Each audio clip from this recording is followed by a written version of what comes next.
Netanyahu ने Qatar से भी माफ़ी मांग ली थी उन पर अटैक करने के लिए, तो इससे बहुत बढ़िया माहौल बना और ये पीस प्लान को लेकर पूरी दुनिया उत्साहित हुई और ट्रंप भी काफ़ी उत्साहित दिखे। पीस प्लान के दो पार्टी, एक इजराइल और दूसरी हमास, तो क्या हमास इस पीस प्लान को मानने के लिए तैयार होगा? साफ कहा गया इस प्लान में कि हमास को किसी भी तरह से शासन में, प्रशासन में हमास के शामिल नहीं, गाजा के शामिल नहीं किया जाएगा। फ़िलिस्तीन के प्रशासन में उनका कोई रोल नहीं होगा। तो इस तरह से हमास की जो आइडेंटिटी है वही ख़त्म हो जाएगी। तो उनके लिए शायद ये मानना मुश्किल होगा। नमस्कार दोस्तों, आज बात करेंगे एक बहुत ही इम्पोर्टेंट डेवलपमेंट पर, और वो डेवलपमेंट ये है, जैसा आपको कल पता है कि ट्रंप और नेतन्याहू ने मिलकर कल गाजा के लिए 20 पॉइंट पीस प्लान जारी किया था, जिसको लेकर पूरी दुनिया ने ट्रंप की, नेतन्याहू की प्रशंसा की थी। विशेष तौर पे अरब कंट्री, जिसमें सऊदी अरब, कतर, जॉर्डन, इजिप्ट, इंडोनेशिया वगैरह शामिल हैं, उन्होंने प्रशंसा करी थी। भारत ने भी इस प्लान को अच्छा बताया था। इसके बाद फिर नेतन्याहू ने कतर से भी माफ़ी मांग ली थी उन पर अटैक करने के लिए, तो इससे बहुत बढ़िया माहौल बना और ये पीस प्लान को लेकर पूरी दुनिया उत्साहित हुई और ट्रंप भी काफ़ी उत्साहित दिखे। लेकिन इसमें एक परेशानी है इस पीस प्लान में। मैं यहाँ डिस्कशन करूँगा कि क्या इस पीस प्लान के दो पार्टी, एक इजराइल और दूसरी हमास, तो क्या हमास इस पीस प्लान को मानने के लिए तैयार होगा? मैं डिस्कशन करूँगा क्यों वो तैयार हो सकता है और क्यों वो तैयार नहीं हो सकता और इसका भविष्य क्या हो सकता है।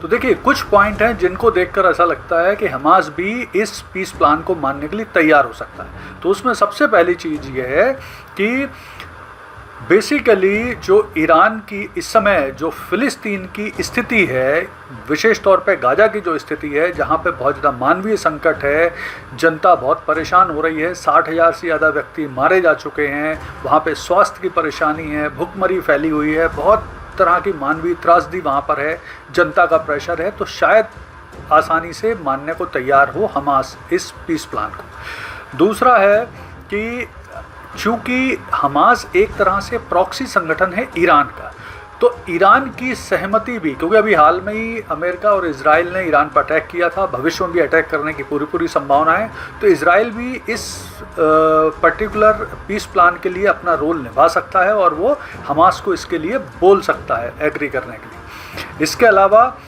हमास को इस पीस प्लान में एक सुरक्षित रास्ता दिया जा रहा है कि वो हथियार डालने के बाद किसी भी देश में जा सकते हैं सुरक्षित रूप से। तो ये भी एक इम्पॉर्टेंट डेवलपमेंट है।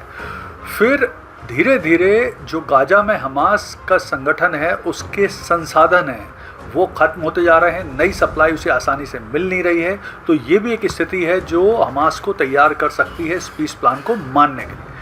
अब अगर हम देखें इसका दूसरा पक्ष कि क्या हमास नहीं भी मान सकता है, मना कर सकता है इस पीस प्लान को मानने के लिए, तो उसके पीछे कुछ कारण हैं। सबसे पहला कारण तो ये है कि इस पीस प्लान में हमास से बोला गया है कि उन्हें डिसआर्म किया जाएगा, यानी पूर्णतः निशस्त्र किया जाएगा, जो मुझे लगता है हमास को मानना, हमास के लिए मानना इतना आसान नहीं होगा। दूसरा है कि इस प्लान को मानने से, चूँकि साफ कहा गया इस प्लान में कि हमास को किसी भी तरह से शासन में, प्रशासन में हमास के शामिल नहीं, गाजा के शामिल नहीं किया जाएगा, फ़िलिस्तीन के प्रशासन में उनका कोई रोल नहीं होगा। तो इस तरह से हमास की जो आइडेंटिटी है वही ख़त्म हो जाएगी। तो उनके लिए शायद ये मानना मुश्किल होगा। फिर विश्वास की कमी एक बड़ा फैक्टर है। हमास और इजराइल के बीच में विश्वास की बहुत कमी है, लैक ऑफ ट्रस्ट है।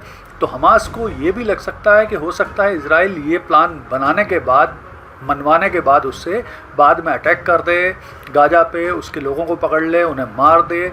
तो ये विश्वास की भी एक बहुत बड़ी कमी है इनके बीच में। फिर हमास को ये लग सकता है कि ये जो योजना बनाई गई है ये पूरी तरह से इजराइल और अमेरिका ने अपने हिसाब से बनाई है, यानी ये एक तरफा योजना है। तो इसकी वजह से भी उनके लिए ये मानना थोड़ा सा मुश्किल हो सकता है। फिर इसके बाद एक परेशानी ये है कि हमास के अंदर भी आंतरिक विरोध है, क्योंकि देखिए हमास के अंदर भी कुछ गुट ऐसे हैं जो थोड़े लिबरल हैं, जो इस शायद शांति प्रस्ताव को मानने के लिए तैयार होंगे, लेकिन कुछ गुट जो बहुत ज़्यादा हार्डकोर हैं, जो बहुत ज़्यादा कट्टर हैं, वो शायद इस प्रस्ताव को मानने में तैयार नहीं होंगे। तो उनका आपसी कॉन्फ्लिक्ट भी हो सकता है।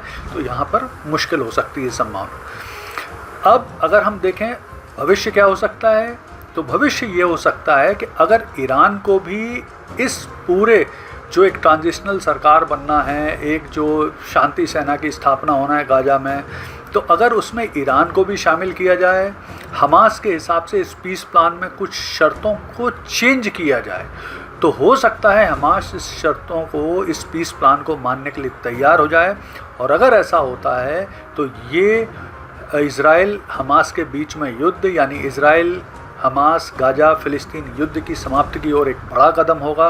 गल्फ़ क्षेत्र में शांति की स्थापना होगी, पूरी दुनिया में एक शांति स्थापना की ओर एक बड़ा कदम होगा। और सबसे बड़ी चीज़ ये है कि इतने लंबे समय से चला आ रहा ये जो युद्ध है इज़राइल और फ़िलिस्तीन के बीच में, वो भी समाप्त होगा। और अंत में इससे हो सकता है कि ट्रंप को भी नोबेल मिलने के चांसेस बने। धन्यवाद।